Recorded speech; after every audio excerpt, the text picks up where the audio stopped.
স্বামী আছে আপনার? না। কতদিন ধরে স্বামী ছাড়া? 2 বছর। 2 বছর ধরে স্বামী ছাড়া না? জি। এখন কি সংসার করবেন আবার? জি। কিরকম ছেলে চাচ্ছেন সংসার করার জন্য? সে যেরকম হোক তার মন মানসিকতা, আত্মবিশ্বাস এগুলো বজায় রাখলে বিয়ে শাদী করবেন? ভালো। রান্না বান্না করতে পারেন? জি। ফ্যামিলিতে কে কে আছে আপনার?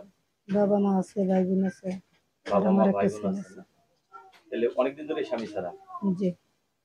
প্রথম স্বামী কি প্রেম করে করছিলেন যে নাকি বাবা মা দিছিল? বাবা মা দিয়েছিল, বাবা মাই ছাড়া রেখেছে।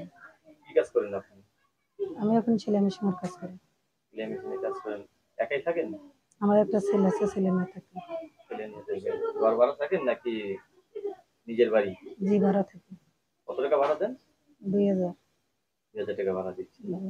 তাহলে এখন নতুন করে সংসার করতে চাচ্ছেন। ছেলে যে রকমই হোক, তার জি। মনটা ভালো হতে হবে। এটাই তো আপনার চাওয়া। জি। বিয়ে বসলে পরবর্তীতে কোনো সমস্যা হবে না তো? ফ্যামিলিগত ভাবে চাপ টাপ? না, না, না আপনার পছন্দ? আমারও পছন্দ আছে, বাবা মারও আছে। আগে আমার সাথে সম্পর্ক হলে তারপরে বাবা মার সাথে নিয়ে সিদ্ধান্ত। মানে আপনার সাথে কথাবার্তা বলার পরে দেখা গেছে সম্পর্ক হওয়ার পরে আপনি ফ্যামিলিগত ভাবে বিয়ে করতে জি। চাচ্ছেন, ঠিক না?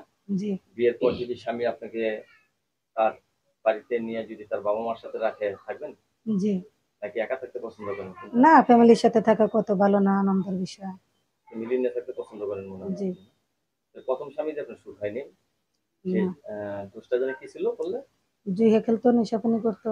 জুয়া খেলতো, নেশাবানি করতো। আসলে এই জিনিসটা প্রায় সংসার দিতে এইগুলো হয়ে থাকে। তা হুম। আপনারা কি আগে জানতেন না যে আসলে ওই স্বামীটা খারাপ ছিল? ভাই বিয়ের আগে তো আর কেউ জানে না খারাপ ছিল, বাবা মা দেখতে গেছিল, সবাই তো বলছে ভালো। মানে এখন কেউ তো আর খারাপ হইলেও তো আর বলে দেয় না যে খারাপ। বিয়ের এখন পরে এটা বিয়ের পরে যা দেখি যে জুয়া খেলে, নেশাপানি করে।